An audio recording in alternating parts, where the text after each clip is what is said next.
Prontinho, acho que foi.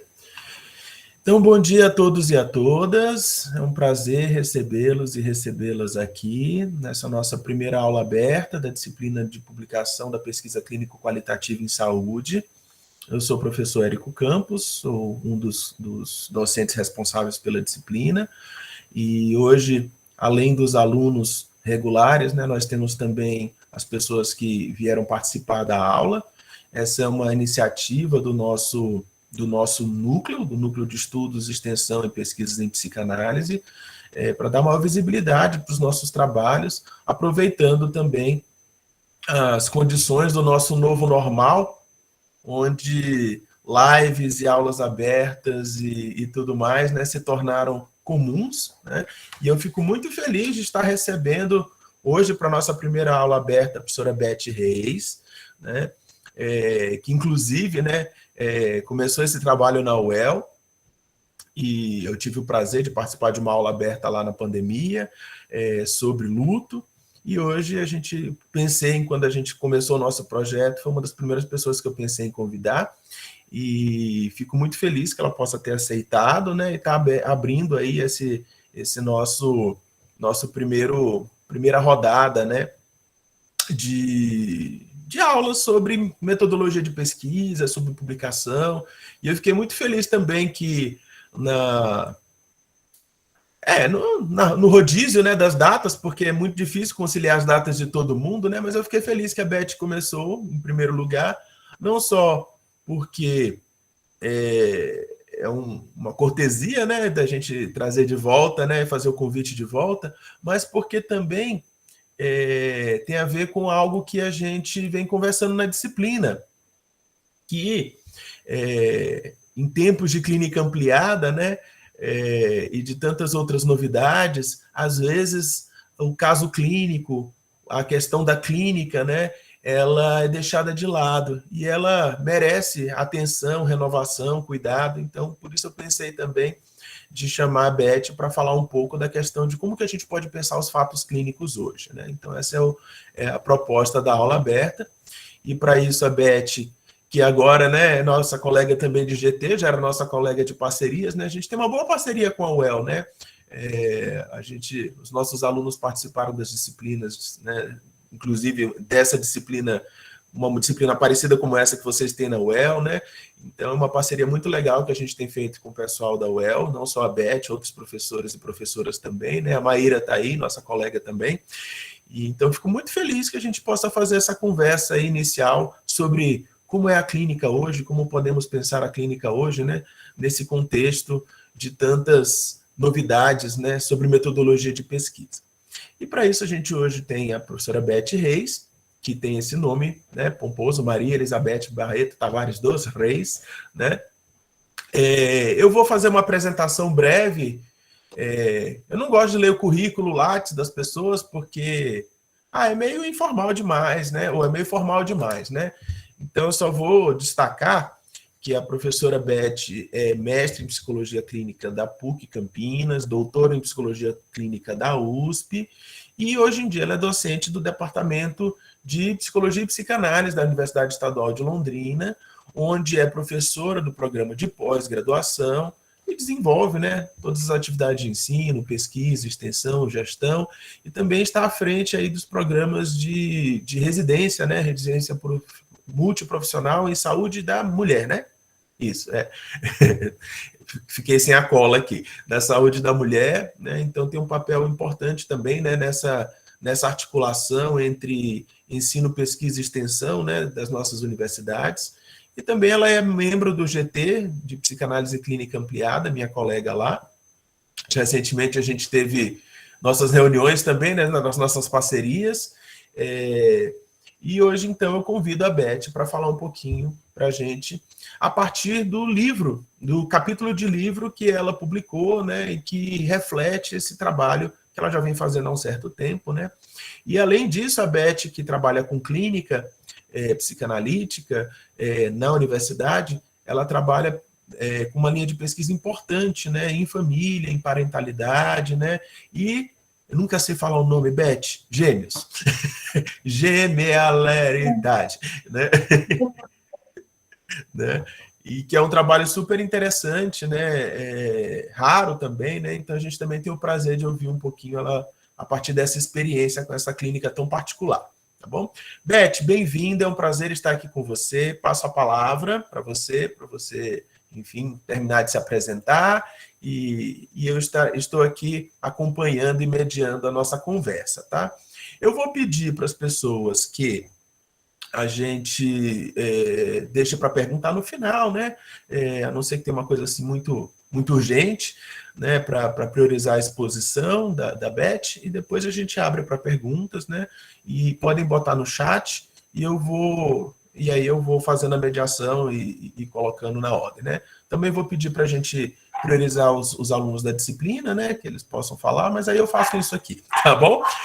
Beth, a palavra é sua. Ok. Bom dia a todos. Em primeiro lugar, eu quero agradecer novamente, né, o convite feito pelo Érico. Eu me sinto assim, extremamente honrada por estar aqui com vocês. Agradeço também a presença da professora Maíra, né, minha colega de tantas jornadas lá na Universidade Estadual de Londrina, por estar aqui com a gente. Acho que o Érico já falou assim bastante, né, sobre a minha trajetória profissional, e eu vou assim, só acrescentar algo a mais, para vocês poderem entender por que eu fui atrás de entender como é que faz essa tal de construção de fato clínico psicanalítico, tá? Então, assim, eu sou docente na UEL há muitos anos, né? Com certeza, bem antes de vocês estarem nesse mundo, tá? Meu primeiro contrato na universidade foi em 78, então vocês vão fazendo as contas, né? Ao longo desse trajeto, eu acabei ficando 7 anos afastada por conta de uma aposentadoria e depois um novo concurso, quando eu reingressei, né, para oficialmente estar como docente efetiva na UEL. Digo oficialmente como efetiva porque, ao longo desses 7 anos, eu fiquei só com consultório e participando como professora convidada do curso de especialização em clínica psicanalítica. Então, assim, não me afastei totalmente. Mas, enfim, e por que eu estou historiando isso? Na UEL, eu tenho participado quase que, não vou dizer em todos esses anos, mas em boa parte deles, com a supervisão de estágio em clínica, né? E o que eu percebo é que, assim, teoria sobre a clínica, nós temos muita coisa escrita, né? Desde os autores clássicos até os mais recentes, mas, em termos da prática, eu acho que ainda fica muito a desejar. Então, assim, quando a gente precisa contar para o aluno, de onde é que o autor tirou isso? Como é que eu posso entender, na prática, esse conceito ou essa forma de lidar com o meu paciente? Em outro sentido, se eu tenho uma problemática X, como é que eu lido com isso? O que eu faço? Né? Então, esse tipo de coisa me motivou a buscar na literatura algo que fosse mais plausível, mais palpável, para eu poder melhor entender como é que eu posso escrever a clínica e como que eu posso convidar os meus alunos a fazerem essa escrita. Tá? Então, assim, no primeiro momento, a busca pelos textos. Num segundo momento, como é que a gente pode escrever sobre a clínica? No outro momento ainda, poder incentivar desde o aluno lá de iniciação científica até o doutorando e tal, como é que pode fazer isso? E ao longo das minhas buscas, eu acabei me deparando com um volume da Revista Brasileira de Psicanálise, publicado lá em 94, que trata sobre isso. E, para minha surpresa, eu tive notícia desse trabalho a partir de um artigo publicado recentemente por outros autores, e aí eu fui dar uma pesquisada no meu baú né? Vamos dizer assim. E, para minha surpresa, no meu arsenal de volumes dessa revista estava justamente esse que eu estava precisando, né? E aí eu menciono para vocês em alguns momentos aí do texto, tá? Vocês vejam que ele está cheio de penduricalhos, porque realmente eu acabei lendo e relendo, e a partir dessa leitura, podendo ter uma ideia assim, bastante boa de como é que essa construção do fato clínico psicanalítico pode ser realizada. E o quanto ela pode nos auxiliar a contar para os outros o que acontece dentro da intimidade do consultório, sem que para isso a gente precise ou que a gente corra tanto risco de romper com o sigilo em relação aos nossos pacientes. Algo que é absurdamente necessário, né, dentro do nosso trabalho. Independente de estar sendo realizado dentro de uma clínica particular, dentro das várias formas que a gente tem de atuação da clínica ampliada, né, no contexto público e privado, e também nas nossas clínicas de escola. Tá? Então, a partir disso é que eu pensei em trazer esse material para vocês. Como eu já disse anteriormente, eu já vou pedir de novo desculpas para o Lucas e para a Letícia, que participaram daquela outra disciplina conosco, né, Manuel, porque essa aula vai ser muito parecida com aquela. Inclusive, grande parte desses slides que eu vou usar aqui já foram utilizados. Tá? Enfim, vou pedir licença a vocês, então, para eu compartilhar os meus slides. E a partir daí, então, como o Érico já comentou, né, eu não vou visualizar vocês. A qualquer momento, por gentileza, me chame a atenção. Isso mesmo. Podem botar no chat que aí eu vou modulando, tá bom? Bom, eu começo aí só deixando aí por escrito, né, esse meu nome gigante, mas como eu disse a vocês, prefiro ser só a Beth. Né? Enfim, essa revista que eu comentei com vocês, ela traz vários artigos relativos a essa conferência comemorativa do, não sei nem dizer, né, do aniversário de 75 anos do Jornal Internacional de Psicanálise. Essa conferência foi realizada em São Paulo, mas, segundo Tuckett, ela já foi a terceira, que já tinham sido realizadas outras duas em Nova York e Londres. E o tema dessa publicação foi justamente conceituação e comunicação de fatos clínicos. Então, o que eles fizeram? Eles convidaram vários psicanalistas da época a falar sobre essa temática. E aí nós vamos ver que alguns deles vão falar sobre o que é o fato clínico psicanalítico, outros vão se... Desculpa que está repetido.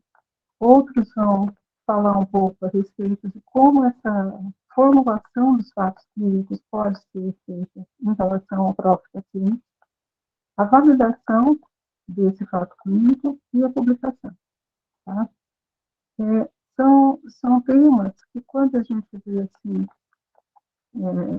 elencados da forma como eu coloquei aqui, pode ficar parecendo uma coisa muito, muito formal, muito objetiva, e, ao mesmo tempo, a gente poder ficar se questionando, mas, peraí, até que ponto isso é psicanálise, até que ponto nós vamos falar sobre, ou vamos considerar a subjetividade, seja do paciente, seja do psicanalista, como é que é isso? Né? Para pensar sobre essas coisas, eu acho que é fundamental nós pensarmos, especialmente, eu vou só parar aqui a apresentação que tinha para conversar vendo vocês.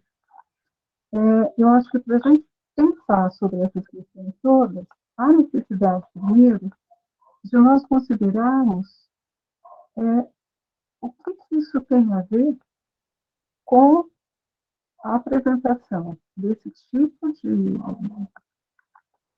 tema num curso de mestrado e doutorado.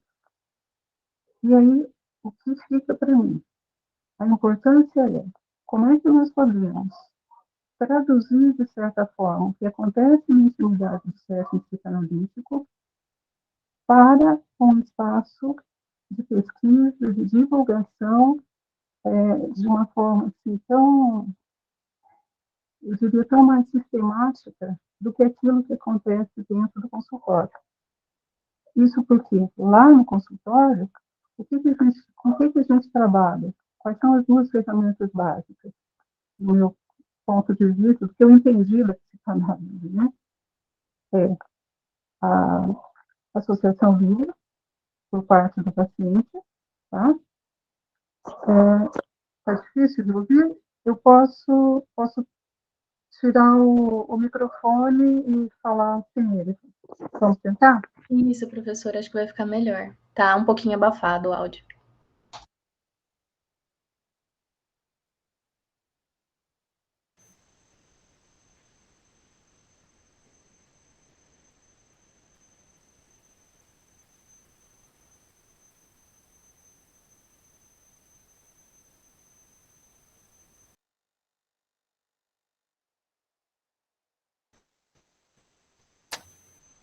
Agora não estamos escutando mesmo. Tá fechado. Tá fechado o microfone. Ah, tá Desculpa. bem melhor. Agora sim. Melhorou? Então tá. Melhorou, tá bem melhor.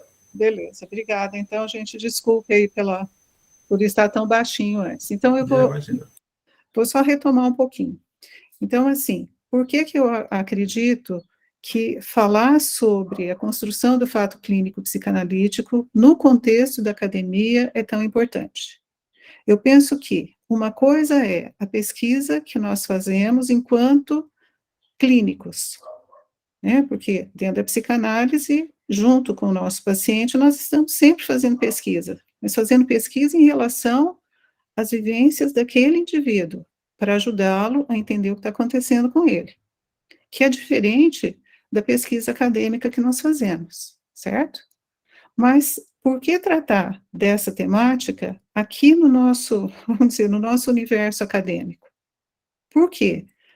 Para poder ajudar principalmente o nosso aluno, iniciante, o psicoterapeuta aprendiz, como muitas vezes eu gosto de chamá-los, né, de uma forma carinhosa, pensando que a gente nunca vai deixar de ser um psicoterapeuta aprendiz, mas vamos pensar bem naquele iniciante.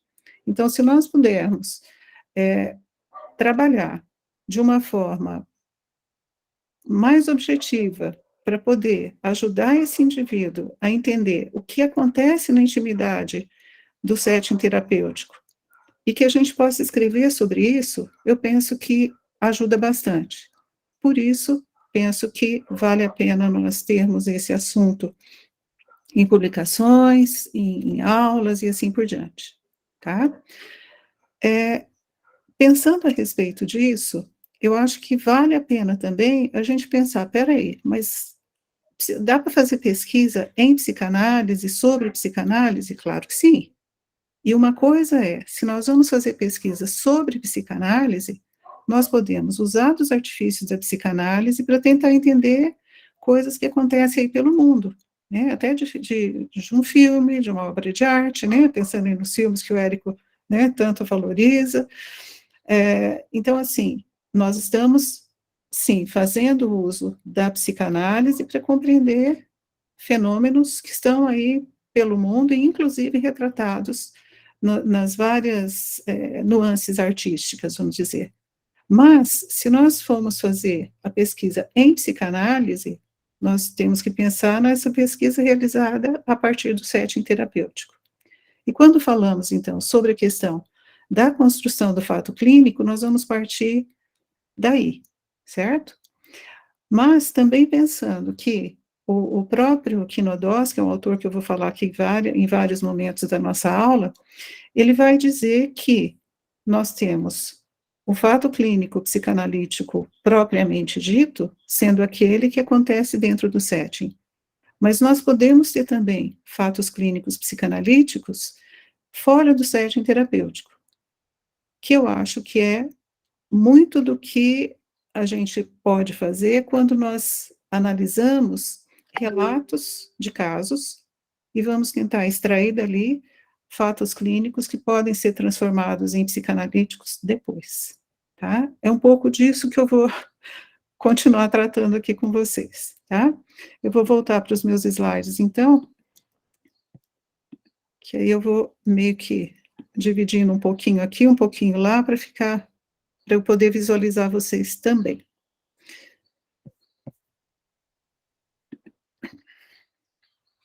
Bom, continuando, então, nós vamos ver que o Quinodós faz uma diferença entre o que é fato, o que é fato científico e o que é fato clínico.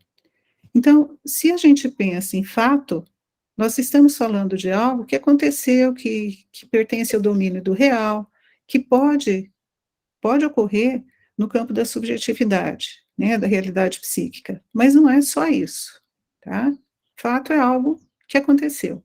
Quando se fala em fato científico, nós estamos tratando, sim, de um fato observável, que realmente existe, independente do observador. Então, para várias coisas, vamos pensar aí nessa grande pandemia que nós vivenciamos e que, né, estamos aí em fase de término, assim esperamos, por exemplo, se a gente for pensar em termos da validade ou não, da eficácia ou não das vacinas que foram criadas e, enfim, as quais tantos de nós, né, tomamos, e, enfim, isso independe do observador. Qualquer cientista pode analisar e verificar se realmente houve aquele fato científico, quais são as causas, os efeitos e assim por diante. Quando a gente pensa em termos de fato clínico, nós vamos pensar que é um termo que vem, né, tem uma origem médica, e tem a relação com o que é observado ao pé da cama, vamos dizer assim, né? Quer dizer, aquilo que poderia ser observado pelo médico ao pé do leito do paciente, independente, né, do conceito de área, se é cirúrgica, se é neurológica, e assim por diante. Isso, quando a gente pensa no fato clínico, tendo essa origem médica, nós vamos ver que é uma expressão que tem sido utilizada por nós, psicólogos, psicanalistas, em relação à clínica psicológica, à clínica psicoterápica. E o Quinodós chega a dizer o seguinte, que na opinião dele, associando essas duas palavras, né, fato e clínico, amplia-se o conceito de fato, acrescentando aos fatos clínicos não apenas a dimensão humana, porque os fenômenos em questão são observados em seres humanos, mas também o aspecto relacional e subjetivo. Então, se nós pensamos nesse aspecto relacional e subjetivo, nós precisamos, então, já nos lembrar de coisas que a gente encontra em alguns textos, né, escritos por autores da psicanálise, a respeito da construção dos casos clínicos, né, pensando assim, que o caso clínico em questão, ele não reflete só a vivência do paciente, mas reflete também a maneira como aquele psicoterapeuta compreendeu as vivências. E isso porque implica naquilo que o próprio terapeuta também vivenciou. Então, a gente não fala só da subjetividade do paciente. Nós estamos falando aqui num aspecto relacional e subjetivo, porque implica nas relações estabelecidas entre paciente e psicoterapeuta, e essa subjetividade que está implícita não é só do paciente, é do psicoterapeuta também.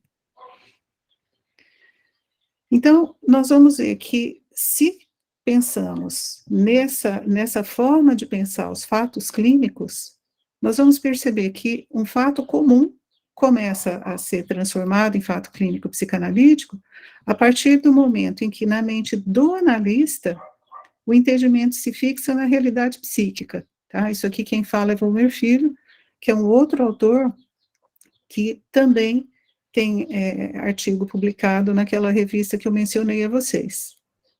Então, nós vamos ver que um fato qualquer que aconteceu dentro do contexto da clínica, a partir do momento em que começa a ser compreendido a partir da realidade psíquica do indivíduo, aí sim já começa a ser transformado em fato clínico psicanalítico. Aí nós vamos ver que o Quinodós, ele fala, aquilo que eu já mencionei há poucos minutos, que eles podem ocorrer fora da situação, mas que os fatos clínicos psicanalíticos propriamente ditos são aqueles que ocorrem dentro da situação psicanalítica. E que acontecem perpassados, então, pela relação transferencial e contratransferencial também.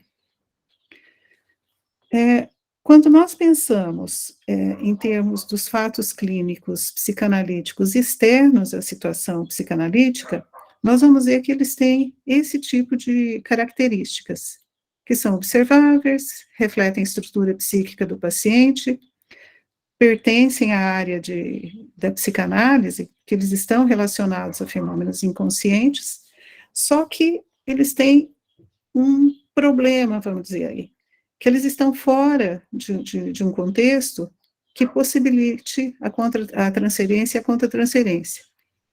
Isso aqui, eu gostaria de deixar assinalado, que é algo que o Quinodós nos informa, mas o que eu tenho experienciado quando nós fazemos uma análise dos fatos clínicos que foram relatados por um psicoterapeuta e que são analisados por outro ou por outros, nós vamos ver que há situações em que a leitura daquele relato provoca reações emocionais no pesquisador. Então, eu fico pensando assim, o quanto que alguns fatos clínicos, quando estudados pelo pesquisador, embasado na psicanálise, pode ser analisado do ponto de vista da transferência e até da contratransferência do pesquisador. É algo aí que eu jogo para a gente poder ir pensando, tá? Segundo o Quinodós, eles podem ser observados em todas essas situações que estão listadas aqui. Não vou ficar lendo uma por uma, né? Mas para a gente ver que ele coloca que mesmo que não esteja dentro de um processo psicanalítico ainda, tá? Que eles podem ser observados nessas circunstâncias, né? E se a gente for pensar nos textos freudianos, nós vamos verificar que o Freud, ele historiava bastante coisa em relação, quando ele relatava os seus casos, mas também havia situações onde ele mencionava alguns fatos clínicos, né? Se a gente for pensar em termos de lapsos e atos falhos, que, se formos pensar nessa metodologia de construção de fato clínico psicanalítico, de certa forma, o Freud estava fazendo isso o tempo inteiro, né? Enfim, o Quinodós faz essa ressalva, que o que está faltando, então, em todas essas situações, é que o potencial para acontecimentos significativos, né, para que acontecimentos psíquicos significativos desabroche, devem ser elaborados no setting, através dessa relação que eu já coloquei com vocês. Enquanto esses acontecimentos significativos, então, perpassados pela transferência e contratransferência, ou pelo menos, quando o psicoterapeuta / psicanalista ainda não se deu conta do que está acontecendo, que isso foi vivenciado a partir da transferência e contratransferência, então, eles não poderiam ser considerados como fatos clínicos pertencentes à área da psicanálise. Eles continuariam sendo fatos clínicos psicanalíticos externos à situação. Então, nesse sentido, o que eu fico pensando? Eu vou voltar aqui um pouquinho para tentar ver vocês. Eu ia só te falar, Beth, que eu acho que não está passando o slide. Acho que ficou no terceiro ainda. Ai. Só para Mas tudo bem, quando você voltar, a gente vê onde é que você está. Tá, eu acho que eu vou ter que fazer o seguinte, então, Érico, eu vou ter que ir passando, mas sem deixar naquela... Isso, enfim, com a listinha do lado, eu não vou saber isso. comentar agora. Fica até mais fácil para mim, que aí eu vejo vocês. Uhum. Verdade. Espera aí, vamos ver se agora vai. Eu não sei por que o Meet faz isso com a gente. Eu também sempre sofro com essa coisa. Já passei por outras situações, com outras pessoas, né, que isso vai acontecendo. Isso, agora tá... Isso. Fica mais fácil. Tá. Aí, assim, eu vejo vocês e vejo Isso. isso facilita para mim. Isso.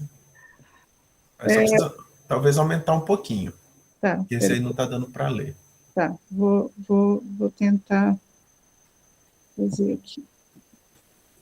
Ou posso até fazer o seguinte, ó, eu coloco nessa versão, dessa forma, e quando for passar, eu...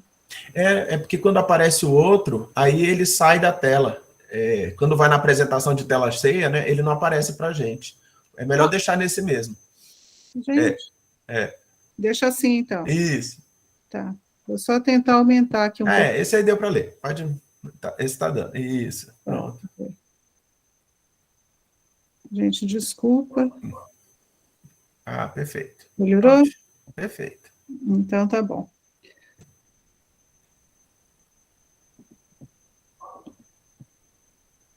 Tá. Só ir para frente, então. Ok. Não, e eu estava aqui pedindo a vocês, olha, leiam aí e tal, então não estava dando para ler, desculpa, gente. Mas, enfim, eu fui falando... Sim, a gente acompanhou, sem problema. Tá certo, tá certo.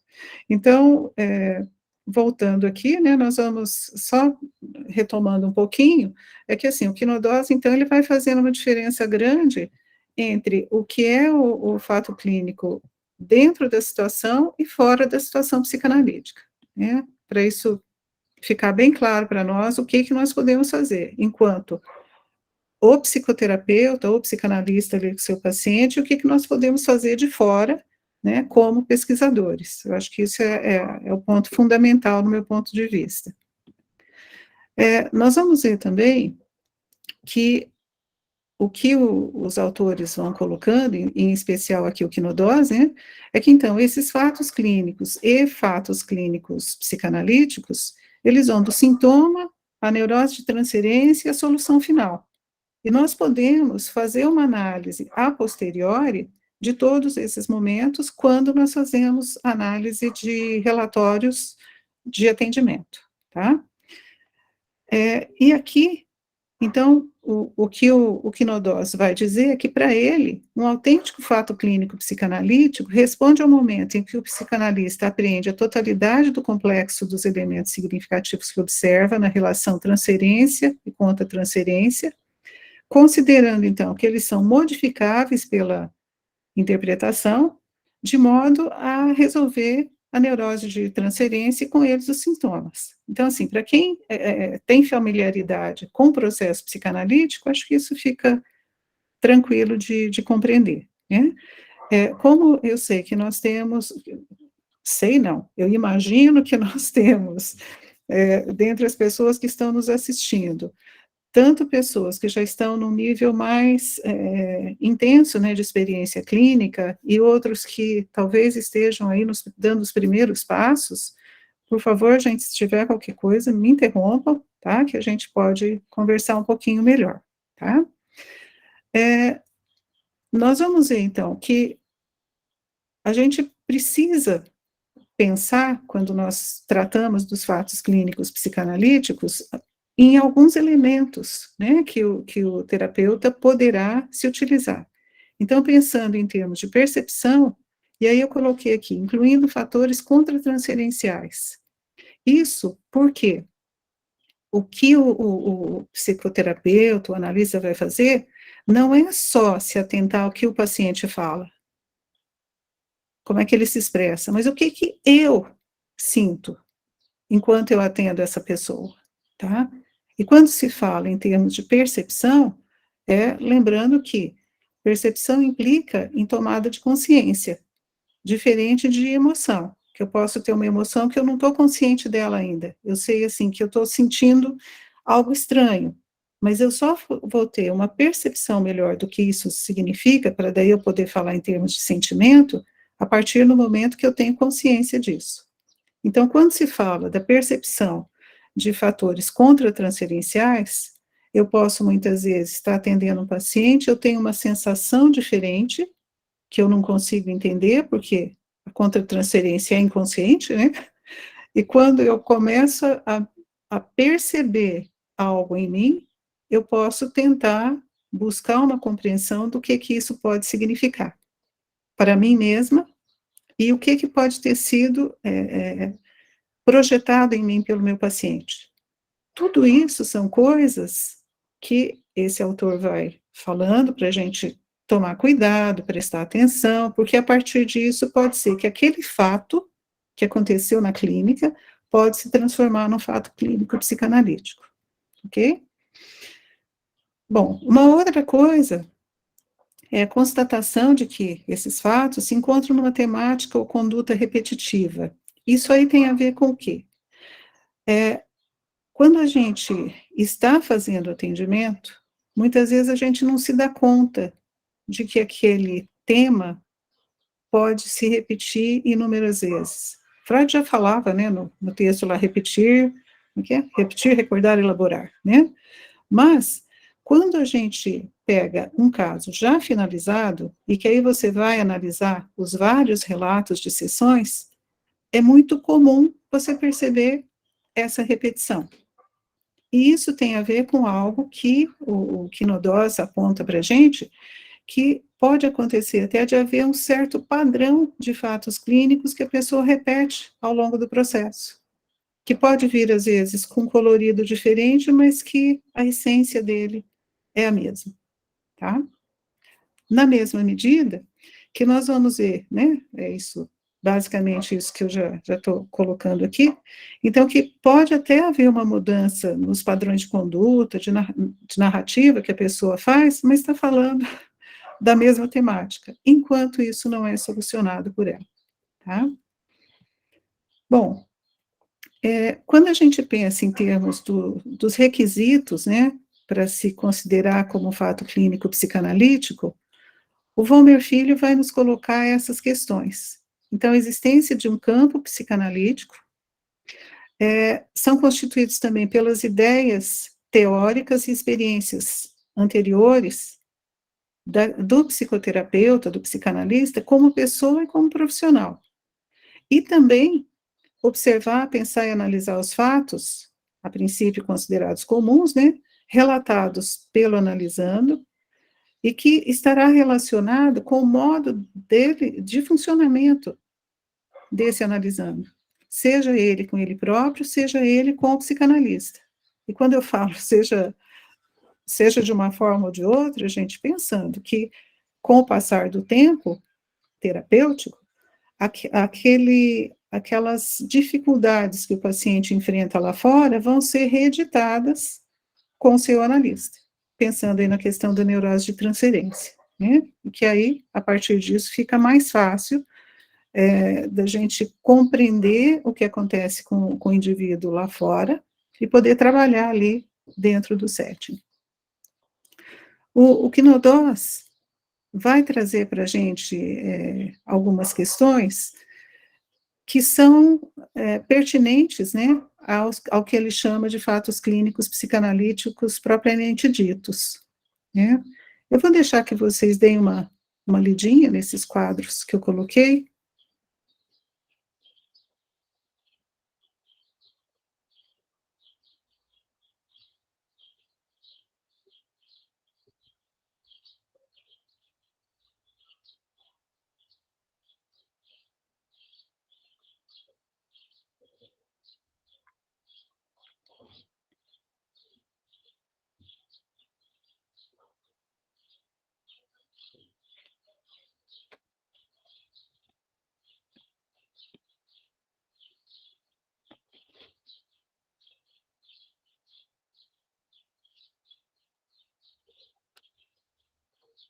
Bom, retomando aqui, basicamente, o que o Quinodó chama atenção para nós?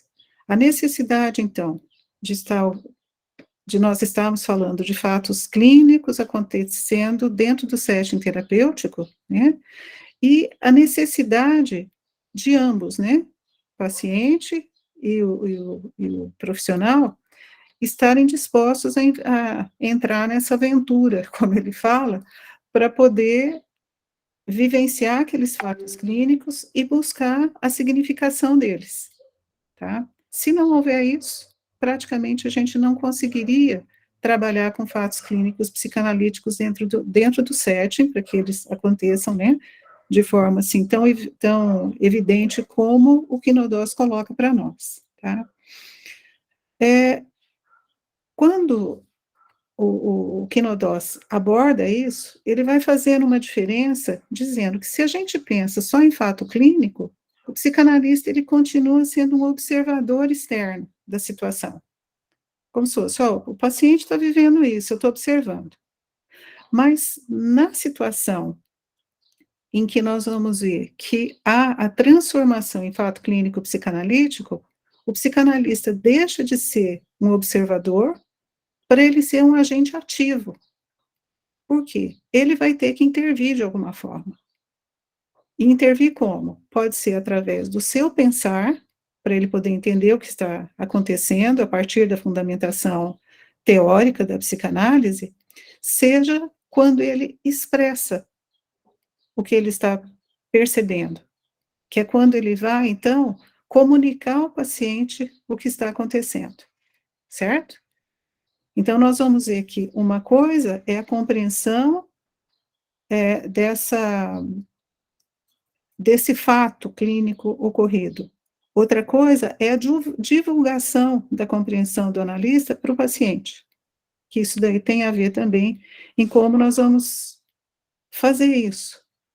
E para daí a gente poder pensar que essa divulgação do fato clínico, ela pode ser feita em momentos diferentes. Uma coisa é a divulgação do fato clínico para o paciente, outra coisa é a divulgação do fato clínico na escrita científica, tá?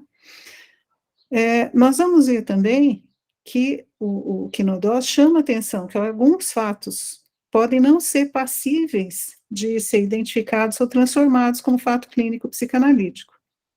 Por exemplo, quando tem aí algum ponto cego no psicanalista, ou quando houver algum conluio entre paciente e terapeuta, porque daí eles passam a não conseguir identificar o que está por baixo desse fato clínico vivenciado. E quando eu falo de o que está por baixo, bem, gente, é claro que nós estamos falando das questões inconscientes, né, que ainda não estão claras aí, nem para o paciente e nem para o psicanalista. Vocês me desculpem, mas essas letrinhas aqui ficaram pequenas demais para o meu gosto. Vou tentar aumentar um pouquinho aqui para a visualização de vocês. Então, nós vamos ver que a construção desse fato clínico, por tudo que eu já fui colocando para vocês, tem a ver, sim, com a subjetividade de ambos, tem a ver com a possibilidade de mudanças internas para o paciente, é uma construção que é feita também pela dupla, não depende só do paciente, nem só do analista, é de ambos, tá? E nós vamos ver que essa construção, ela pode ser realizada também a partir de fatos que ocorrem, inclusive, fora da sessão. Por quê? À medida que o paciente nos conta, então, no final de semana, no ano passado, quando eu era criança, tal, essas coisas podem, sim, ao ser analisadas, dessa forma que a gente vem falando, podem ser transformados, então, em fatos clínicos psicanalíticos. Por conta disso tudo, nós vamos ver que um outro autor que eu já mencionei aqui, que é o Volmer Filho, ele fala que para que ocorra, então, a construção do fato clínico psicanalítico, nós vamos vivenciar uma experiência de abstração que pode ocorrer em dois momentos. Um, dentro da própria sessão, que ele chama de imediato, mais imediato. E ele fala que tem um outro, que eu não sei porquê, ele não explica, que ele chama também de imediato, tá? Mas que é constituído o quê? Pelas reflexões que o analista faz, e que podem acontecer dentro da sessão, mas que podem acontecer logo em seguida. Às vezes o paciente saiu da sala e aí você tem um insight. Ou pode ser na hora que você escreve o relatório, ou quando você leva para uma supervisão, quando discute com outros colegas, e assim por diante, tá? Nesse primeiro nível de abstração, que ele fala, vai acontecer, então, no aqui e agora da sessão, em consonância com aquilo que você vai vivenciando ali naquele momento. E, no segundo momento de abstração, ele vai dizer que vão predominar os elementos racionais e conscientes, onde você vai buscar conceitualização e tal, para que você possa construir o fato clínico psicanalítico, ok? E aí nós temos que já pensar que, dependendo da vertente teórica que o psicanalista segue, pode ser que ele tenha uma compreensão do fato clínico ocorrido e que ele vai transformar em fato clínico psicanalítico, talvez de uma forma um pouco diferente de um outro colega que trabalha dentro de outra vertente teórica da psicanálise. Eu acho que são coisas que nós precisamos ter em mente também, certo? Em termos das características gerais dos fatos clínicos psicanalíticos, o Quinodós vai trazer para nós algumas questões que eu listei aqui. Então, vai aprender elementos observados em psicanálise, torná-los comunicáveis, e permite a partilha da experiência e das teorias do psicanalista. E essa partilha da experiência, ela pode ocorrer de duas formas. Pode ser com o próprio paciente, ou pode ser com outros pesquisadores, tá? E aqui é onde eu deixei uma notinha que, dependendo das teorias norteadoras e da própria subjetividade do analista, pode haver diferenças, né, na construção desses fatos. Algumas coisas que o Quinodós vai chamar a atenção, nossa, é que vai ter que esses fatos clínicos psicanalíticos têm um certo grau de permanência, que tem a ver com a organização psíquica daquele indivíduo. Pode se apresentar de diferentes formas, ou pode ocorrer de uma forma isolada ou repetidamente, e sempre tem a ver com as questões relacionadas à transferência e à contra-transferência, né? Uma outra coisa que o Quinodós apresenta para a gente é uma comparação que ele faz desses aspectos móveis dos fatos clínicos. Ele faz uma comparação com as ondas do mar, né, que os fatos clínicos, eles se repetem constantemente, mas eles não são iguais. É igual a onda do mar. Repete, mas dificilmente, né, eu não sei se é impossível, mas acho que quase que impossível que haja uma repetição igualzinha. Então, nós vamos ver que o fato clínico, da mesma forma, ele é estável, mas ele é cambiante, tá? Ele não vai se apresentar sempre da mesma maneira, né?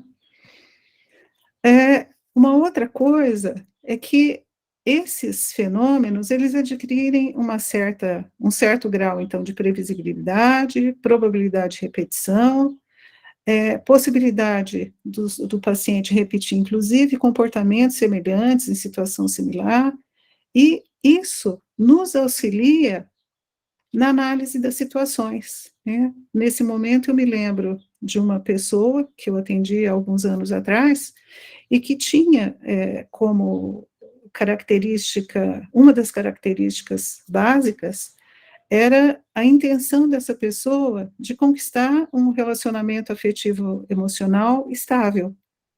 Só que a maneira como ela se comportava, se relacionava com cada novo parceiro amoroso, tinha praticamente o mesmo padrão, tá? E quando eu falo de comportamento, de padrão, eu estou falando, assim, de como que a maneira como ela se apresentava, as emoções que ela vivenciava, ou aquilo que ela reivindicava das pessoas com quem ela conhecia, eram praticamente as mesmas. Então, a cada momento que ela chegava, olha, conheci alguém, e contava as histórias, que para ela parecia que estava tudo diferente, para mim, aparecia como algo que já estava dentro do previsto. Bem naquela, olha, está passando por ali, vai tropeçar e vai cair de novo, tá? Quer dizer, cair nas mesmas dificuldades anteriores.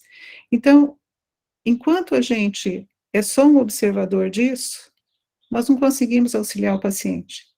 Enquanto o paciente não estiver ele próprio se apropriando, ele próprio compreendendo o que se passa em relação àquele fato clínico, ele não vai conseguir sair do lugar.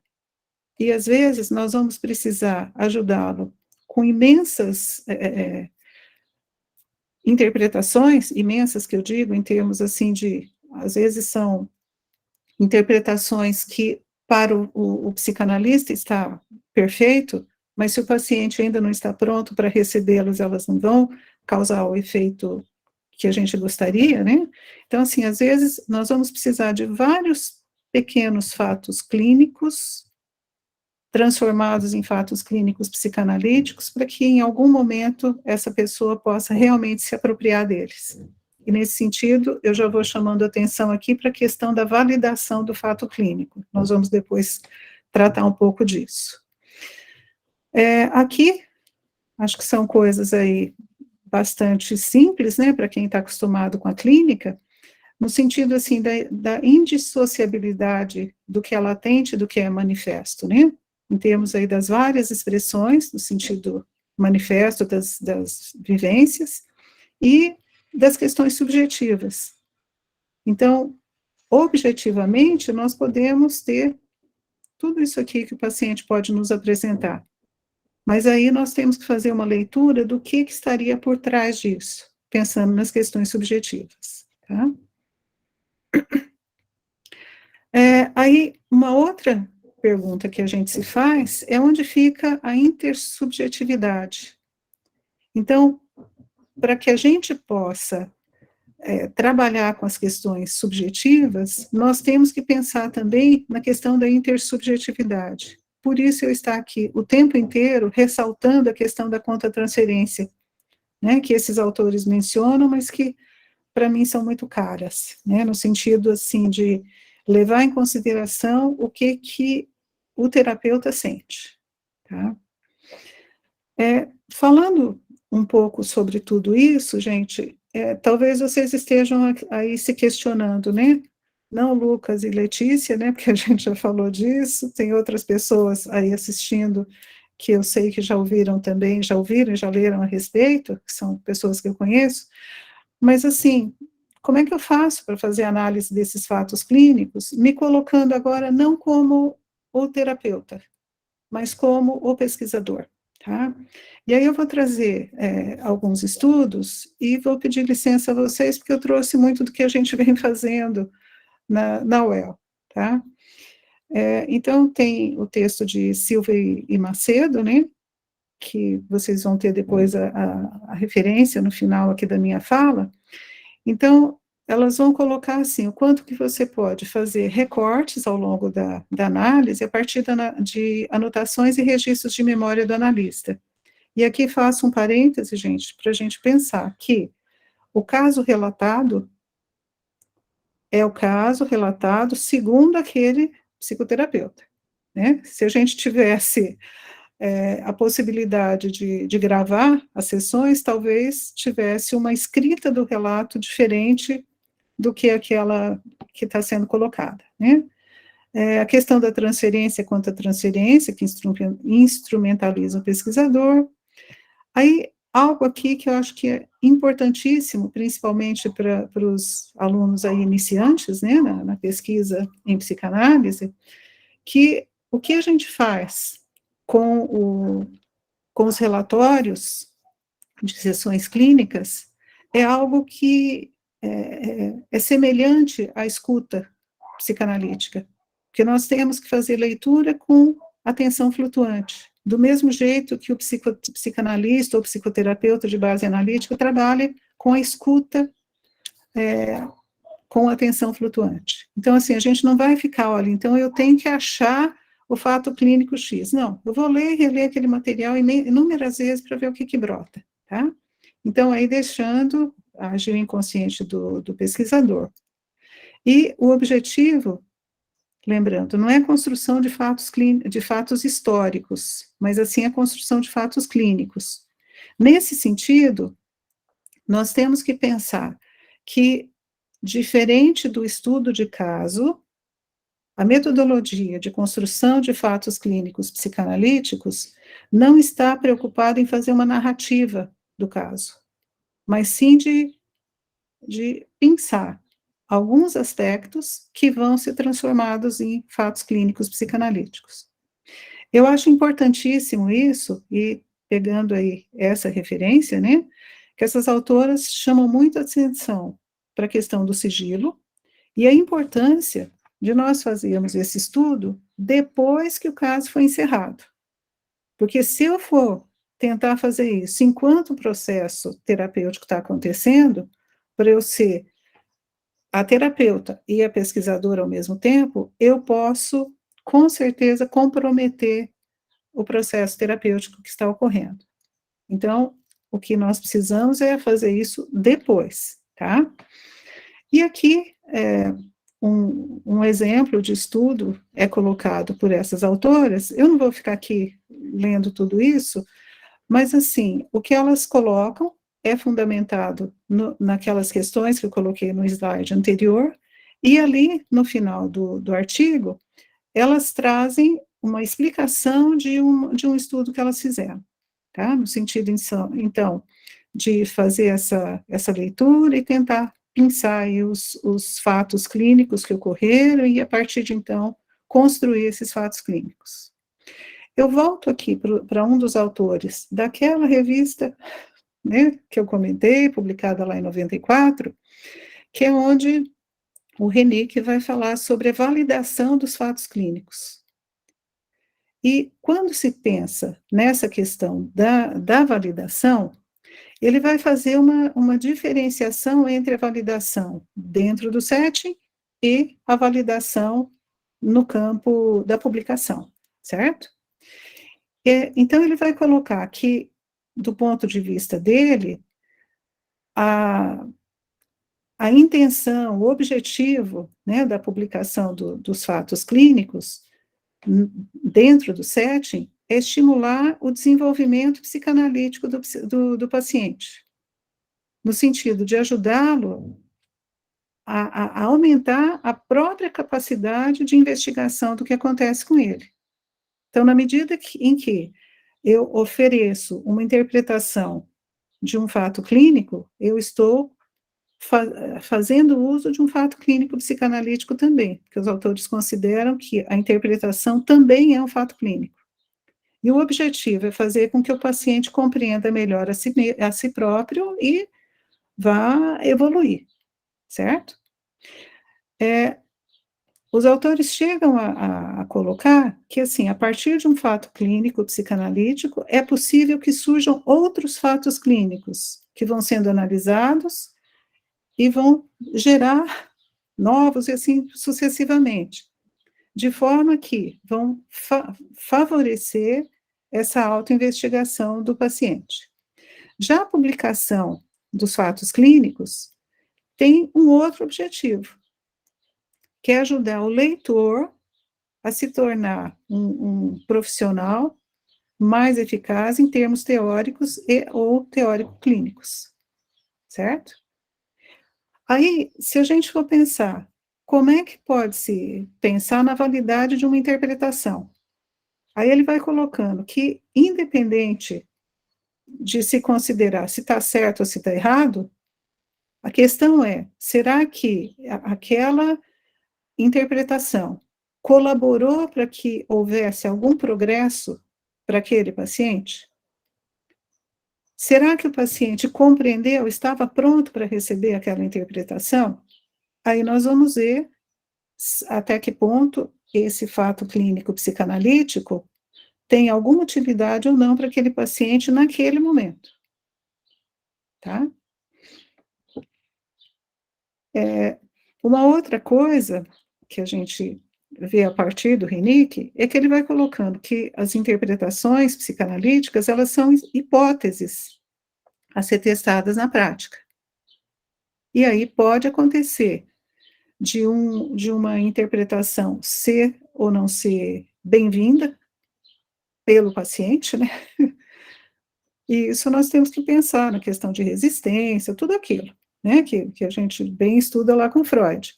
Mas nós temos que pensar, então, segundo esse autor, se a nossa interpretação facilita um processo progressivo de aprendizado. E aqui, gente, não é falar em aprendizado do ponto de vista cognitivo, nós estamos falando em termos de vivências emocionais, tá? Não que a gente vá descartar a cognição e a emoção, vai desvincular totalmente, certo? Mas no sentido da gente pensar, olha, nós estamos, quando a gente fala em aprender, é aprender com experiência. Eu estou aqui mais focada na teoria bioniana, que eu acredito que o Renick também esteja, né, estivesse no momento dessa escrita, tá? Tá. E aí, uma fala que ele coloca aqui, que eu acho que é importante para nós aqui na academia, né? O que caracteriza a ciência é o rigor do método. Podemos ser científicos em nossa publicação de fatos clínicos se reconhecermos nossa subjetividade enquanto observadores clínicos e se, a partir daí, estabelecemos critérios pragmáticos para avaliar a validade dos fatos clínicos publicados. Então, aí é onde esse autor vai chamando a nossa atenção. Olha, eu não posso dizer que qualquer coisa que eu falar sobre um fato clínico vivenciado é ciência. Não. Se eu for publicar, eu preciso colocar qual é o fato clínico que foi vivenciado e buscar argumentos teóricos que possam justificar, validar isso na minha escrita. Tá? Eu penso que isso tem muito a ver, né? Aí, refletindo, então, um pouquinho sobre essa questão da validação, gente, eu vou contar aqui rapidamente o que eu tenho feito com os meus alunos na UEL, tá? Deixa eu só parar aqui um pouquinho. Assim, a gente tem uma preocupação grande, né, em como fazer isso, como validar esses fatos clínicos que a gente tem observado nos relatórios que são produzidos pelos psicoterapeutas na clínica escola, e o jeito que eu tenho feito, e que aí jogo aqui, para que a gente possa conversar um pouco a respeito, tem sido o seguinte, eu estou agora com um projeto que é fatos clínicos na clínica psicanalítica, tá?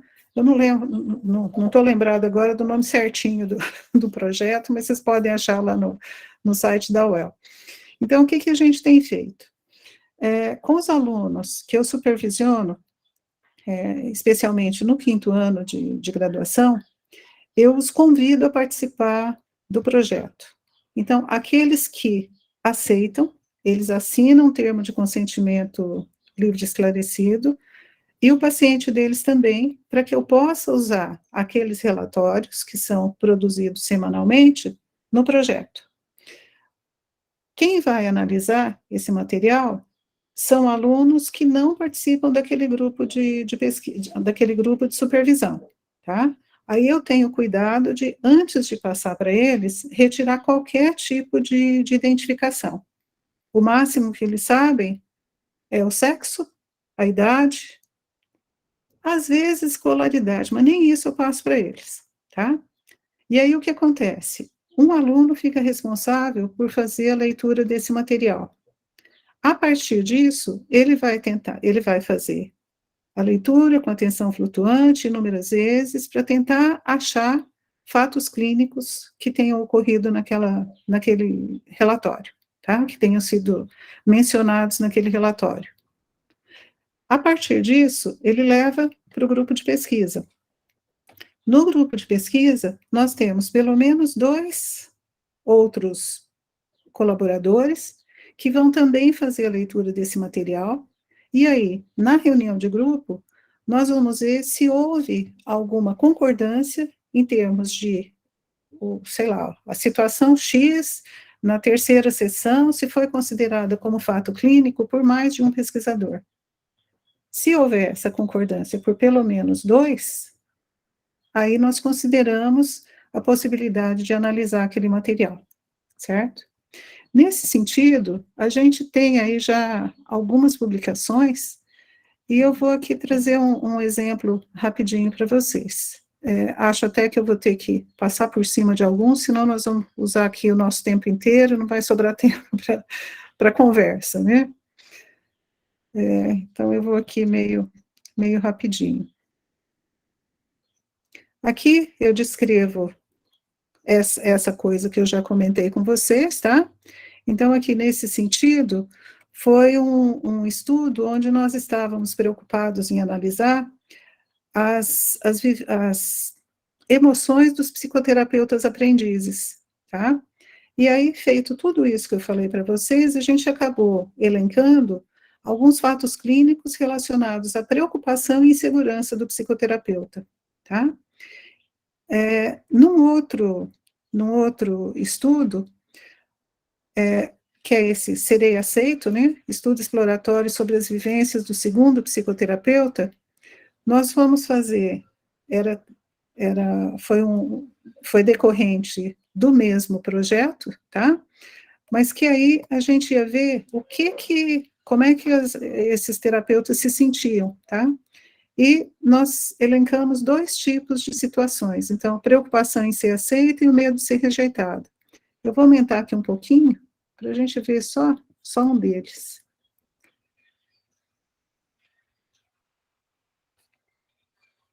Isso aqui foi eu retirei do relatório, né? Então, tinha muitos conteúdos para serem trabalhados, que a terapia ocorre em um processo, mas eu entendi que seria difícil no início, principalmente porque ela tem um vínculo com a terapeuta do ano anterior, e que é um momento de transição, de estabelecimento de vínculo. A paciente disse que poderia ser por isso que não se adaptou com a terapeuta desse ano, pois a sua terapeuta do ano anterior dizia pouco, e também, de fato, era importante que a paciente se sentisse confortável, E ao escrever esse relato, a própria terapeuta fala que quando a paciente a questionou sobre a abordagem e o teórico, me senti perdida, sem saber o que responder, depois me senti culpada, E, nesse sentido, o que a gente acabou analisando? Que esse fato clínico, que foi relatado, parecia ser decorrente das vivências quanto-transferenciais dessa psicoterapeuta, já que ela verbalizava tanto essa questão desse medo de não ser tão eficiente quanto anterior. Outra questão é que a própria paciente já tinha dito que ela tinha rejeitado uma segunda terapeuta, então, na verdade, essa já estava sendo, acho que a terceira, se não me falha a memória. Então, nós fomos fazer uma análise, não do que a paciente vivenciava, mas do que o terapeuta vivenciava, né? E, nesse sentido, nós consideramos como sendo uma análise de um fato clínico posterior à situação de análise, né? Que aí, se for ver dentro da perspectiva do Quinodós, então seria não um fato clínico propriamente dito, mas um fato clínico, psicanalítico, construído a posteriori, tá? Aqui é um outro estudo que nós fizemos, o título é O Segredo Despido pelo Brincar, e que aconteceu esse fato aí. Vou dar um tempinho para vocês lerem.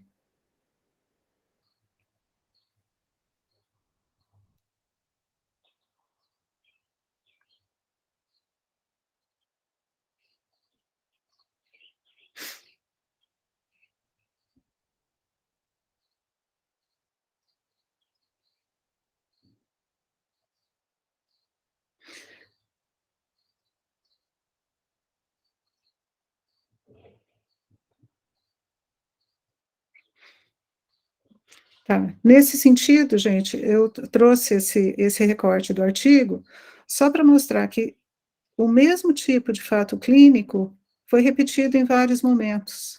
Então, trazendo para nós uma característica, assim, do quanto que faz parte do funcionamento geral daquele indivíduo. No caso, era uma criança que tinha passado por um abuso, e eu trouxe isso também para poder colocar um pouquinho para vocês o quanto que o grupo, ao analisar esse relatório, se sentiu absurdamente incomodado.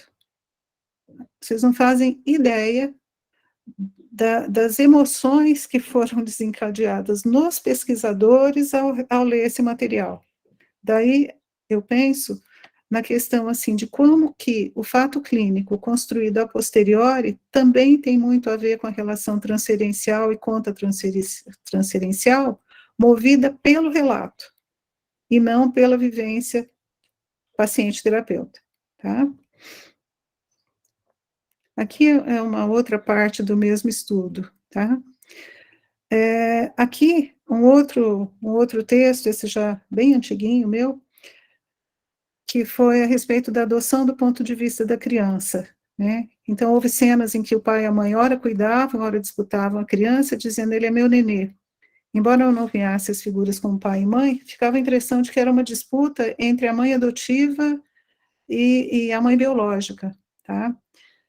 Aí, teve um outro momento que ele traz, era um bebê bicho, foi ferido, hospitalizado, estava longe dos pais, sendo cuidado por outras pessoas. E, de novo, parecia noticiar a cena a situação, né, em que aquela criança tinha sido deixada pela mãe biológica e estava ainda sem saber por quem ela seria acolhida, né. Penso aqui que é um outro momento que eu resgatei como fato clínico, psicanalítico, que foi interpretado para a criança naquela situação, mas que depois eu pude reconsiderar quando me coloquei no papel de pesquisadora, e não mais como psicanalista. Pensando, então, na validação desse fato clínico, lá na vivência com aquele paciente tão pequenininho, e também na publicação, né, eu pude usar esse texto com alguns alunos da graduação e pude ver o quanto que esse fato clínico foi validado por aqueles meus leitores, no sentido deles concordarem com as interpretações que eu fui fazendo, tá? Aqui é um último fato clínico que eu trouxe, que esse, inclusive, consta lá no capítulo que eu escrevi para o nosso livro do GT, né? Vou deixar aí um pouquinho que vocês mesmos leiam. Vou aumentar a letra, tá?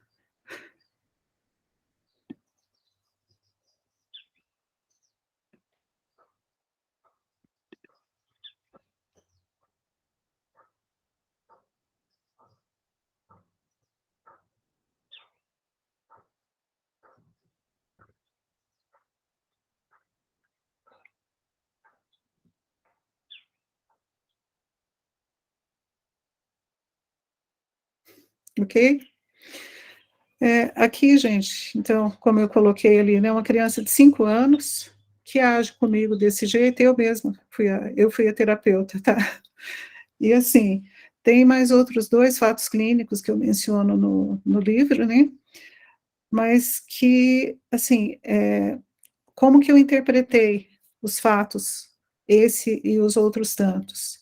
Se a gente for pensar uma criança de 5 anos vivenciando esse tipo de situação no consultório, ele está me falando, estou na fase fálica, está entendendo? Estou querendo saber como é que funcionam as coisas entre homem e mulher, estou muito preocupado com o que acontece lá com papai e mamãe, e por aí vai, né?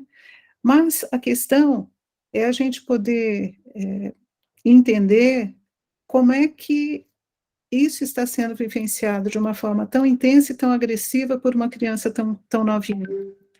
E quando eu coloco essas questões, mais para a gente pensar também no quanto nós, enquanto psicoterapeutas de criança, e estou aqui pensando, né, a gente dando essa aula num programa que trata da questão do desenvolvimento infantil e por aí vai, né, acho que faz sentido a gente parar para pensar no estudo e na publicação de fatos clínicos ocorridos na clínica psicoterápica com crianças. E para a gente poder pensar, gente, assim, o quanto que o terapeuta infantil precisa se haver com questões que vão além daquelas vivenciadas com o adulto, porque o adulto se comunica só através da fala, a criança, ela atua fisicamente e nos convoca a isso, e o quanto que nós precisamos aprender a lidar com essas circunstâncias. E para poder pensar um fato clínico como esse, o quanto que mexe com a própria criança, o quanto que mexe com a própria terapeuta, e poder ajudar o nosso psicoterapeuta aprendiz a lidar com as emoções que ele vivencia nessa circunstância, para poder separar o que é do contexto do setting terapêutico, o que é da questão teórica, como que eu posso transformar esse fato clínico em fato clínico psicanalítico e publicar isso para o meu pequeno paciente, na linguagem que ele entenda, e, por outro lado, como é que eu posso tratar dessas questões numa publicação do fato clínico psicanalítico no contexto da academia, da ciência, da escrita, em termos de artigos ou de livros, etc. Tá? Eu penso que, até aqui, já deu para eu trazer aí um bocadinho de coisas, né, para a gente pensar. Eu vou só colocar aqui de novo os meus slides, só para colocar a bibliografia que eu utilizei, tá? E aí, caso alguém queira, de repente, até fotografar a tela, para que vocês possam ter esse material, ok? Dá um tempinho aí para se alguém quiser fotografar. Esse aí não dá para ler, as referências. Mas depois eu pego, pode se me passar, eu passo também para o pessoal. E assim, tá visível ou não? Não, a referência não, está muito pequenininha. Ah, tá. Bom, eu posso te mandar os slides Isso, depois, Érico. isso. Fica Aí mais fácil. fica mais fácil. Tá certo. Acho que o livro dá para ver. O livro dá para ver. Legal. Propaganda, né? Afinal, é nosso filhote, né? Eu deixo aí, então, meu contato, gente, né? E, em seguida, está lá a página do nosso programa, caso vocês tenham algum interesse. E agradeço e me coloco aí à disposição para a gente conversar um pouquinho sobre tudo isso. Desculpem por ter falado tanto, mas é que realmente era muita coisa que eu queria dividir com vocês. Perfeito. Muito obrigado, Beth. Imagina, foi um tempo ótimo para a gente poder acompanhar a proposta, né, e ver a aplicação dela, né? Acho muito interessante você ter trazido todos os trabalhos e as publicações que são decorrentes, né, dessa linha de pesquisa de trabalho, né, e que mostra também como é importante, né, essa inserção da psicanálise no ensino de psicologia, né, e como que nos leva também a refletir sobre certas condições da clínica que se fazem em situações muito específicas, né, que é a formação do psicólogo, a formação do estagiário, né, em tantas modalidades de atendimento, e que é o nosso, digamos assim, né, o beabá, né, digamos, né, do trabalho de formação, né, todos nós passamos por isso, mas que, curiosamente, também a gente não tem muita construção de publicação, de reflexão, né, publicada sobre isso, né, e que é uma lacuna muito grande, né, quer dizer, é uma coisa que todo mundo vive e que não é que esteja bem assentado, né, porque sempre há questões com relações a como publicar o caso clínico, como fazer isso do relatório, como transformar isso em uma publicação, o que pode ser publicado, o que não pode ser publicado, né, como viabilizar a expressão dessa experiência clínica em fatos clínicos e a metodologia para isso, as questões éticas, é muito interessante, né? Então, te agradeço muito por nos dar essa oportunidade de ver seu trabalho, né, e de poder conversar sobre ele. Bem, eu não vou colocar minhas questões primeiro, né, vou deixar as pessoas se manifestarem, né, e aí a gente vai conversando, tá bom? Okay. Quem quer falar? Pode levantar a mão e eu vou dando a palavra.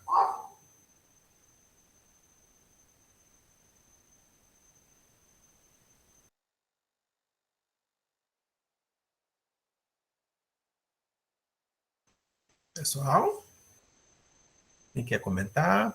Quem quer perguntar? Letícia?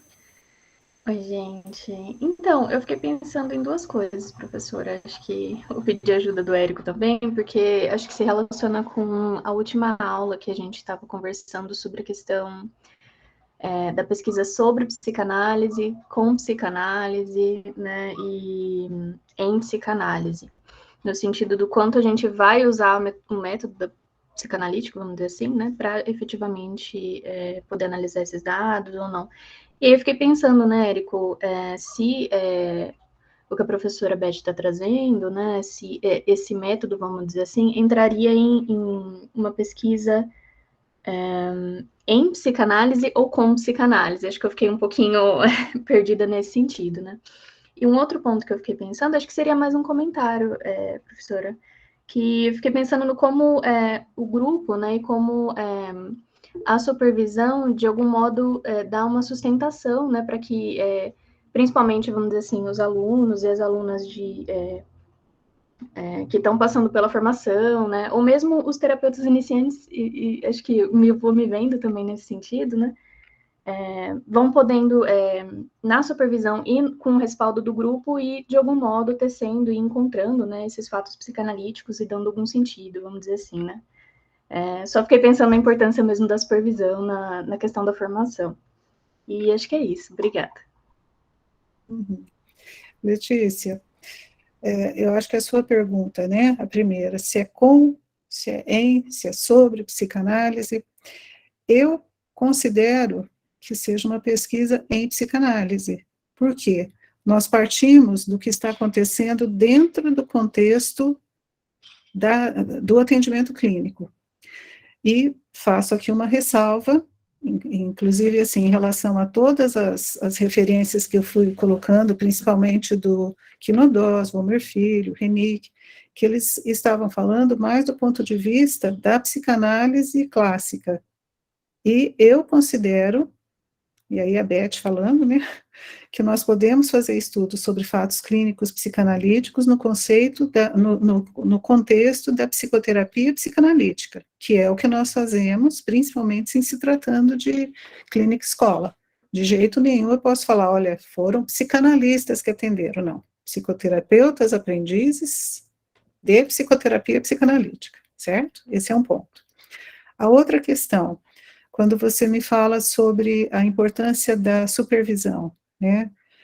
Ainda essa semana, eu estou com um grupo iniciando supervisão comigo, porque o nosso ano letivo começou agora, né, em agosto, e eu falando para eles que supervisão, para mim, implica no quê? Não é o professor que está no papel de supervisor que está fazendo o trabalho. Não, é uma visão ampliada, por isso é que é supervisão. Então, no meu caso, lá, eu tenho quatro alunos, né, 4 estagiários, eu falo que para que um apresente o caso, nós vamos ter 4, para cada um, nós vamos ter 4 supervisionando, a professora e mais 3, tá? Por outro lado, quando a gente leva esse material para o grupo de pesquisa, que então é análise de algum caso que já foi finalizado, você não faz ideia, assim, do quanto tem sido gostoso, por quê? Nós temos nesse grupo, desde aluninho de 2º ano, 3º ano de graduação, até o mestrando. E como que esses alunos que ainda não começaram a atender, se deparam com os fatos clínicos que estão relatados, e as sacadas que essa molecada tem, sabe? Desculpa falar molecada, gente, porque, né, já que eu sou vovozinha, né, para mim eles são já, eu brinco com eles chamando assim. Mas estou dizendo isso porque eles acabam conseguindo compreender muitos conceitos teóricos a partir da leitura e análise daqueles fatos. E por incrível que pareça, trazendo assim algumas interpretações maravilhosas daquele material, sabe? Então acho que tem assim uma função muito especial. já que você chamou o Érico, né, para também, Érico, fique à vontade aí. Claro, estava respondendo ali no chat. Não, eu concordo também, né? Que essa, Beth, essa nomenclatura aí é do meu. Eu tenho usado essa nomenclatura de pesquisa com, pesquisa em, pesquisa sobre, né? A partir das ideias lá do Mezan e de alguns autores também dos anos 90, né? Porque o curioso é isso. É bem nos anos 90 que essa questão da psicanálise e universidade dá meio que um boom, né, no Brasil, né? Então aparecem muitas publicações, né, revistas, a Revista Brasileira de Psicanálise, tentando fazer justamente essa transição, né, do que é a psicanálise padrão, né, para a psicanálise que é feita na universidade. E implica duas coisas, numa que normalmente se fala bastante, que é essa, né, a transição da necessidade de criar uma evidência empírica um pouco mais consistente, um pouco mais cientificamente validável, né, legitimada, mas também isso, a questão de que, né, você começa a ter, embora não fosse, né, porque já existia há bastante tempo, né, mas você começa a ter um reconhecimento maior dos atendimentos clínicos que são feitos em psicoterapia psicanalítica, em psicoterapia breve psicanalítica, e em contextos de formação de psicólogos, né, com esses modelos de supervisão em grupo, né, que para a gente é beabá, né, também na psicologia, né, mas para a psicanálise tradicional ainda, às vezes, é novidade, né? A ideia de fazer supervisão em grupo, né, compartilhar fatos clínicos para além do par, né, supervisor, supervisionando. Então, é muito interessante. E eu concordo, né, eu concordo que é uma pesquisa em psicanálise, porque usa o método psicanalítico, independente de ser um enquadre padrão, ou enquadre de psicoterapia, ou qualquer outro enquadre, e os meus cachorros estão latindo, que droga. Eu botei eles para lá para não passar vergonha no Facebook, e olha só o que aconteceu. Desculpa. Faz parte do mundo pós-Covid, né? Então, perdão. Então, concordo também, né, que se trata de uma pesquisa em psicanálise, porque ela usa o método psicanalítico, a construção do fato psicanalítico é a partir da transferência, né? E é uma instrumentação muito interessante essa, né? Então, e o que eu queria comentar é isso, né? De fato, o trabalho da supervisão em estágio, né, é muito rico, né? E muitas vezes não ganha devido espaço na psicanálise tradicional, né? E o que é estranho, né? Porque, bem, hoje em dia os psicólogos tomaram conta da psicanálise, né? A psicanálise é basicamente de psicólogos, né? Então tem esse modelo de formação que precisa ser mais reconhecido até, né? Então muito legal que a Beth está fazendo isso, né? E fazendo esse serviço para psicanálise que se faz na formação de psicologia. Bem, acho que a Cris levantou a mão. Oi, Cris, que bom que você pôde vir. Professora Cris, acho que você não conhece a Cris, né, Beth? Tudo bem, Beth? Conhece? Muito bom te escutar. A Cris é professora aqui nossa também, é colaboradora da disciplina, vai dar uma aula aberta sobre análise de conteúdo, inclusive. É mais uma das metodologias inovadoras aí nessa conversa entre psicologia e psicanálise. Muito bom, muito prazer, Cristiane. Beth, eu tenho uma pergunta, assim, já que nós estamos também falando de publicações. No sentido que você está falando do trabalho na clínica, que é feita na universidade, mas, assim, como que vocês estão fazendo na hora de enviar a publicação justamente de casos clínicos, no sentido da autorização do paciente? Porque, por exemplo, quando nós vamos submeter para as revistas, eles pedem, né, quando é uma pesquisa com humanos, o número da plataforma Brasil dos comitês de ética. Ou algumas revistas pedem a própria autorização, o termo de consentimento livre e esclarecido do paciente. Dado que nós estamos falando, né, de uma pesquisa da clínica, uma pesquisa, então, em psicanálise, que envolve a transferência, contra-transferência, como que vocês têm feito isso? Ou também, no caso específico, se for pacientes da clínica universitária, se basta, normalmente, aquela folha que as clínicas universitárias têm, né, que as pessoas assinam entendendo que é um trabalho de universidade e que fica registrado para pesquisa, né? As clínicas têm esses documentos, mas também, às vezes, pode ser feito um outro termo. Então, eu queria que você comentasse um pouco isso, porque eu acho que é muito importante, não só para garantia, digamos, da confiabilidade da pesquisa, mas o sigilo, essa questão desse paciente, né, digamos, aparecer, nem que seja um recorte da sessão dele, em uma publicação que hoje está normalmente na rede.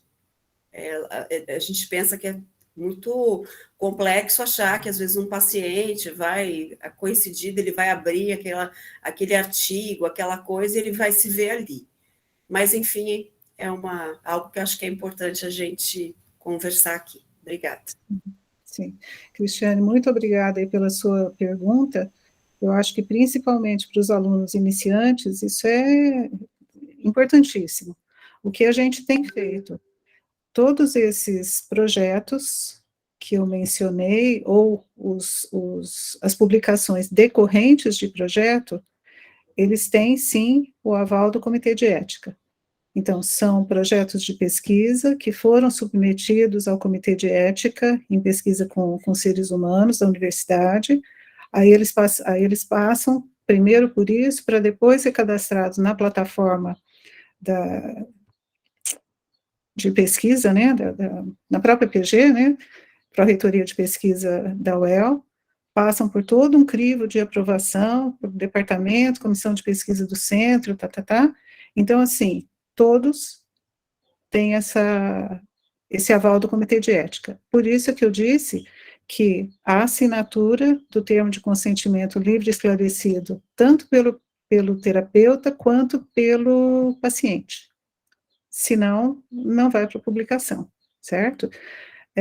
Há algumas revistas, um dos casos que eu apresentei para vocês, eu encaminhei para uma revista que não exigiu o termo de consentimento livre e esclarecido, tá? Né, o parecer do Comitê de Ética, corrigindo, mas exigiu que eu me responsabilizasse por mascarar essas características. E, nesse sentido, eu acho que é muito legal a gente poder pensar na pesquisa com fatos clínicos psicanalíticos. Por quê? Se for pensar nos fatos clínicos que eu coloquei no capítulo do livro, que o Érico já disponibilizou aí no chat, eu não tive, como foi um paciente que eu atendi há um certo tempo, e eu não foi dentro de um projeto de pesquisa, eu coloquei lá 3 fatos clínicos que poderiam ter acontecido com crianças, sei lá, em inúmeras situações. E eu não coloquei nenhuma característica do paciente que pudesse permitir identificação, tá? Já, se eu fosse colocar a história do caso, se fosse fazer um estudo de caso, em hipótese alguma que eu poderia ter feito sem ter autorização do paciente. Então, assim, mesmo passando por todo esse trâmite com o Comitê de Ética, eu acho que você colocar estudo de fatos clínicos é muito mais, como eu vou dizer, muito mais ético do que a gente trabalhar com estudo de caso como um todo. Principalmente, como você colocou, hoje está tudo aí na mídia, e o paciente pode ser identificado por ele próprio ou por qualquer outra pessoa, né? A Maíra está aqui com a gente, e ela é nossa coordenadora de clínica da UEL há 8 anos. Talvez ela possa até colocar um pouquinho de como a gente tem feito lá na clínica, mas assim, só bem em linhas muito gerais, na clínica, escola, o paciente assina o termo de que aqueles dados podem ser utilizados, tarará. Mas, eu própria, para poder fazer uso desse material que eu falei, eu tenho os meus projetos com o aval do Comitê de Ética. Então, só aquele documento da clínica, a gente não tem considerado tão suficiente, a não ser que seja de algum projeto de pesquisa que a clínica já tem cadastrado no comitê de ética, e isso a Maíra tem aí tem feito com muita propriedade, né? Não sei se você quer opinar, Maíra. Não sei se se respondi, Cristiane. Respondeu, porque eu também sou supervisora, né? E nós temos o documento, mas eu também primo por essa questão de que se vai se utilizar, precisa realmente ter uma assinatura específica, ainda mais quando são com crianças, né? Ou seja, fica mais delicado ainda, porque tem que ter um adulto para autorizar, e entendendo que esse material será publicado, digamos assim, e que explique como vai ser publicado, que não vai colocar em risco, digamos que as informações vão ser adulteradas o suficiente para não se compreender quem é, mas essa delicadeza que nós precisamos, que acho que torna as clínicas de psicologia muito diferentes de outras clínicas, por exemplo, às vezes de odontologia, que as pessoas vão para fazer um procedimento, elas são fotografadas, né, filmadas, e viram material de curso, e isso aparentemente com muita facilidade. Aquilo que na área, quando trabalhamos com sofrimento, né, sofrimento psíquico, isso não pode em nenhum momento ser levado na ideia de que poderemos fazer igual. É um pouco diferente, né? Um pouco diferente. E entendi que você disse que teriam duas situações, né? Aquilo de que os projetos submetidos à Plataforma Brasil, com o parecer de comitê de ética, já garantem que você fez esses termos de consentimento livre esclarecido com as pessoas que estão em análise ou numa situação clínica, né? E que isso está já dentro do comitê de ética, e o comitê de ética autoriza. É quase como se você tivesse duas autorizações, né? A do comitê de ética e dos pacientes ou população que participa do estudo de psicanálise clínica, digamos assim, né? Mas, quando isso não acontece, às vezes a revista pede para que o próprio pesquisador que envia a vinheta clínica se responsabilize. Então, acho que deu conta, e é só um comentário que é provavelmente por isso que é tão difícil nós encontrarmos casos clínicos publicados, né? A gente tem encontrado, mas é bem difícil, porque antigamente, quando o Freud fazia o Dora, né, o Homem dos Ratos, seja o que for, com várias questões muito éticas, muito suspeitas, né, ou seja, quase que sem ética nenhuma, né?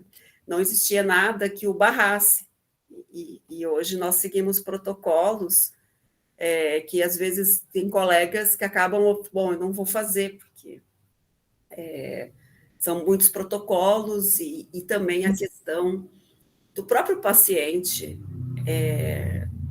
não, ao ser consultado, digamos, além de não concordar, trazer algo para transferência, não é? Então, é bem delicado, eu acho. Talvez, acho que a clínica universitária tenha algo a oferecer aí em relação a trabalhos que não são feitos dentro da clínica universitária. Obrigada. Sim, e até, Cristiane, nesse sentido, eu devo colocar o seguinte, que nos últimos projetos, né, um que foi finalizado e esse que está vigente, aconteceu assim, do comitê de ética me questionar, e eu tive que deixar isso muito claro no termo de consentimento do psicoterapeuta, de que caso ele se ele não quisesse participar, ou se quisesse interromper a participação na pesquisa a qualquer momento, que ele não seria prejudicado em termos acadêmicos, tá? E eu devo confessar, inclusive, assim, que eu já tive grupos de estagiários onde, de 4 alunos, apenas um aceitou participar da pesquisa. Então, é uma outra questão delicadíssima que a gente tem para trabalhar, né, no meu entender, que é ter autorização do próprio psicoterapeuta, não é só do paciente, né? E entra em todas essas questões éticas que você colocou. Obrigada. Bem, mais alguém quer perguntar? Eu queria comentar, né, que eu acho muito pertinente essa discussão, né? Toda vez que eu dou aula de metodologia dessas coisas, eu já cantei a bola que a gente precisa fazer um evento assim, né? O caso clínico em tempos de plataforma Brasil, né? Porque de fato, né? Uma coisa era essa entrada do caso clínico na universidade, né, nos anos 90, outra coisa foi o que se configurou a partir dos anos 2000, né, que é isso que a gente vive hoje na psicologia muito claramente, né, que é a questão, né, do comitê de ética, né, da aprovação, das questões éticas e etc., né, que de fato restringe mesmo a publicação de um caso clínico na íntegra, né. E aí eu me pergunto quanto isso cria, né, de fato, de uma dificuldade da comunicação científica mesmo dos casos clínicos, né, e como que sociedades de psicanálise não vinculadas a instituições universitárias podem lidar com isso, né, porque, na verdade, o que a gente está vendo é que acaba sendo os trabalhos que são feitos na universidade onde ainda se encontra a publicação mais sistemática de casos, de fatos, né, e a tendência é isso rarear das instituições psicanalíticas, né? Ou fazer o contrário também, né? Que também antes da pandemia estava muito comum também, né? Uma questão de fazer supervisão coletiva, né? Apresentação de caso em evento. Então tem uma questão ética assim muito delicada, né? Com a qual a gente tem ainda que se haver, eu acho, né? Ainda mais agora depois do Covid, né? Quer dizer, a gente vai ter de publicação de casos clínicos publicados, né, na rede, né, vai colocar isso num novo patamar. Então, era só para comentar isso. E a outra coisa que eu queria comentar, Beth, foi destacar isso que você falou, né, que realmente, né, então a gente fica nesse espectro, né, entre publicar o caso na íntegra, né, publicar vinhetas clínicas do caso, né. E o que eu acho muito interessante da proposta do fato clínico psicanalítico é que ele sustenta, né, ele dá uma sustentação metodológica a essa possibilidade de construção, né, de relatos de caso que sejam parciais, né, que sejam baseados em determinados fatos, né, não na íntegra do caso, né. Então dá uma sustentação metodológica mais consistente para a ideia da vinheta clínica, né, que é muitas vezes licença poética, né. Então, acho muito interessante, quando eu li a questão do fato clínico e li seu capítulo, achei muito interessante por isso, porque ele permite, né, a construção de uma metodologia, né, e uma descrição mais clara desse uso, né, do material clínico, né. Então, achei isso muito interessante, né, e tenho recomendado meus alunos e alunas a utilizarem, né, o fato clínico para poder pensar essas ilustrações, né, que não têm caráter sistemático, né. Então, acho isso muito interessante. E muito interessante também, né, escutar o trabalho que vocês têm feito, né, porque, de fato, essa integração com o serviço escola é muito interessante, né. E parabéns aí vocês na UEL. Eu tenho acompanhado, né, a Maíra também publica muitas coisas, né, a gente já recebeu também alunos de vocês, então tem uma produção muito integrada à prática do CPA, isso é muito legal, né. Se bem que é do serviço escola. O nosso é que chama CPA, não sei como é que chama de vocês, desculpe, né? Mas é muito legal, né? O professor Edson estava aqui também, acho que saiu, é o nosso atual supervisor do CPA, a professora Cris é supervisora de estágio de clínica infantil, então sempre tem muitas dessas questões também, né?